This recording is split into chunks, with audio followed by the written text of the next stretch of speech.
Hi everyone! Hello people of the world! Dami nila.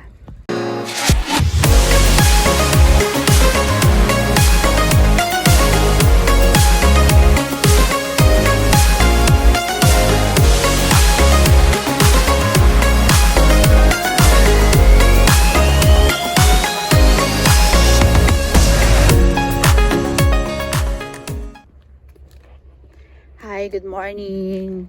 It's morning walk from here. Good morning everyone. Hello. Good morning people. Wow, ang ganda nitong flowers na to. Sobrang ganda. Hala, ang ganda-ganda niya. Ayan.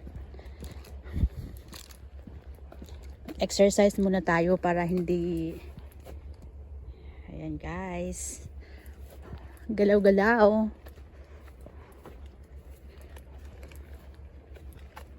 O diba? Wandering talaga dito. Sobrang dami ng mga malalaking puno. Ayan, may nililigo sa lake. Galing.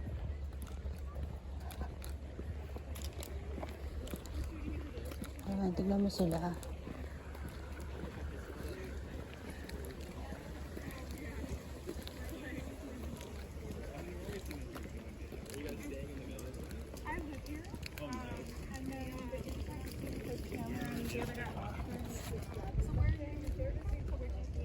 Oh, so I am from the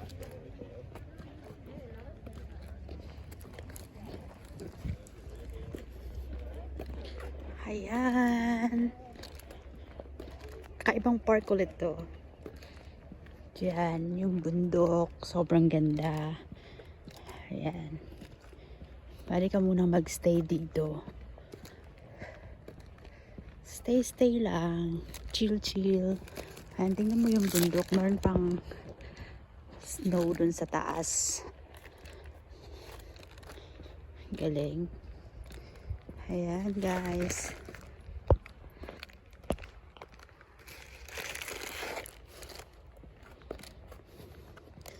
Sana ganito din sa atin, no? Yung maraming puno. Yung kusa na lang talaga siyang tumutubo. Ayan.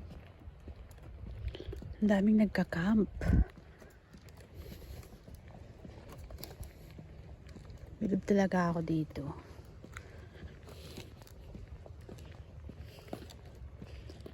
Diba? Kaya yung mga tao, yung mga westernized na tong mga tao, parang ang hilig-hilig nila sa picnic. Tapos pag umaalis sila, wala silang masyadong dala. Pero hello, pag tayong mga Filipino, tingnan mo, ang dami-dami nating bitbit. Kung magpipiknik lang tayo, parang minsan ang hassle-hassle pa. Kaya, alam mo niya, only in the Philippines. Charot lang to. Oo, yun lang na-obserbahan ko. Pero alam mo ba, in fairness talagang nai-enjoy ko yung mga puno dito. Kahit yung unang dating ko, parang sobrang ang tahimik.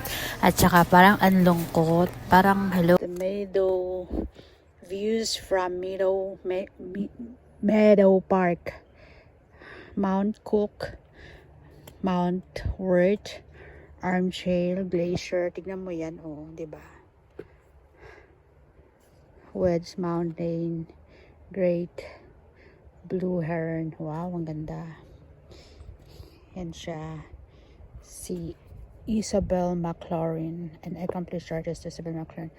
Her family came to Whistler in 1961. Over the years, her artwork has been prominently displayed on Whistler in Blackcomb Mountains and throughout the valley.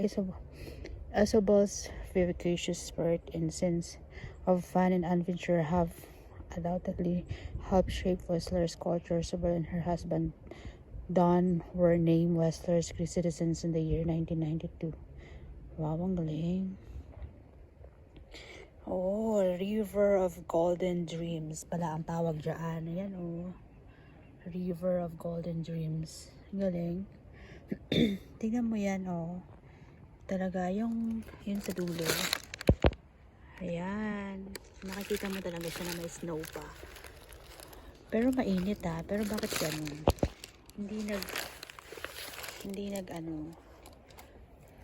Hindi natutunaw. Ayan, grabe. Akala ko yung dito ang lalaki ng mga dogs. Galing talaga. Amazing. Very amazing. Kaka-amaze talaga. Diba? Wow, yung dog so naligo na siya. Ayan.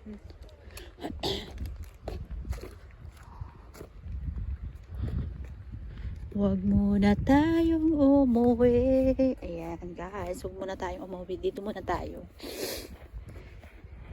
Dito muna tayo mag-chill sa park na to. Sa sobrang ganda ng park. Sobrang ganda ng ambience. Lahat green ng palibot. Hi. Tinatanong ko bakit dito ang dadaming kahoy. Tsaka hello, ang dami-daming parang halos lahat ng mga people merong dogs. Ayan. Canadian flag.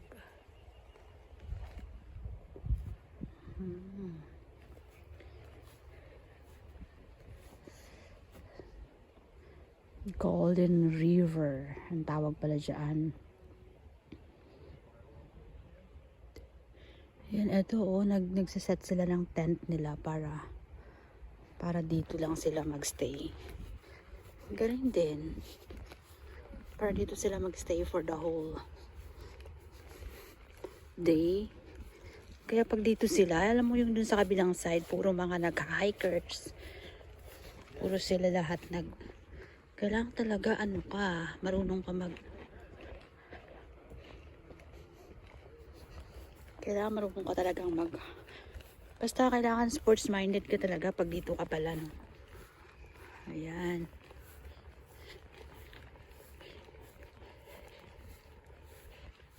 So, lahat naka-bike lang. Kahit saan magpunta. Ang ganda. Para mag-stay ka lang sa tabi-tabi. Kung yung Hong Kong, maganda yung park nila. Pero eto, my God, perfect. Sobrang ganda. Super duper. Tsaka wala ka talagang makikitang mga basura. Ang ganda. Kahit maghapon ka na lang magstay dito, ayos na.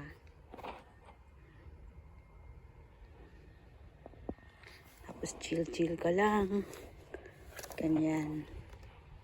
Diba?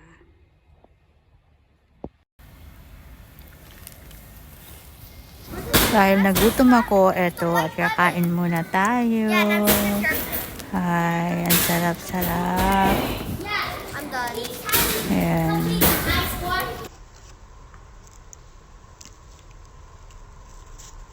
Banana muffins.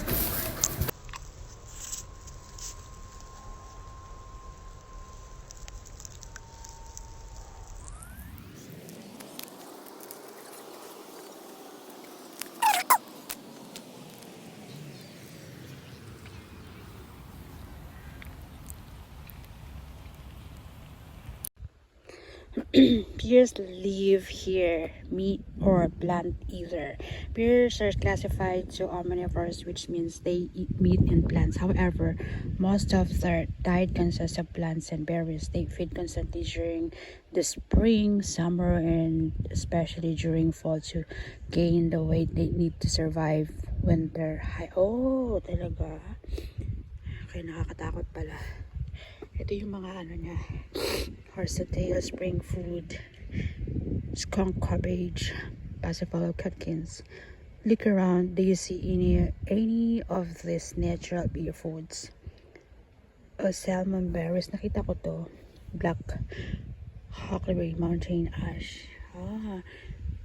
Did you know most bears have fish as part of their diet? However, Whistler bears have very little, if any, success to fish. Whistler bears get their animal protein by eating bugs like ants, bees, and wasps.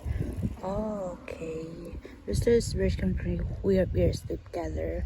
Natural food, drink, water, play, find mates, and raise cubs. Please help keep Whistler safe for bears and people. Never approach a bear. Never run away from a bear. Stay calm and back away slowly. Ensure bears never have access to human food or garbage. Use bear proper garbage bin. Carry out all garbage when using parks and trails. Don't leave food or food packaging in vehicles. Give dogs on the show. Okay, so that's why mag-ingat talaga tayo. Paano kaya gagawin to? How I'm gonna do this? Push here. Oh, okay, I got it like this.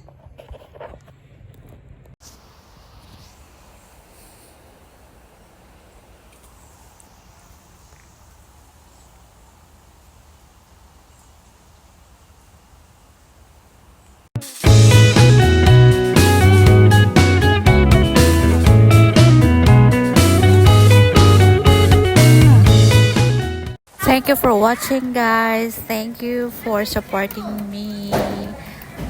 I hope na nag-enjoy po kayo sa video ko. Salamat ng napakarami. Don't forget to subscribe, like, and the notification button.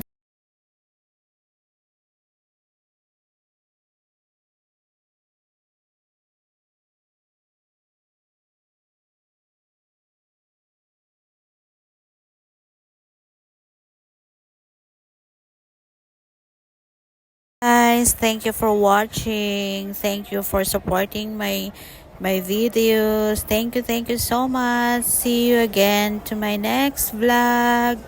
Bye. Have a nice day, everyone. Thank you. Bye bye.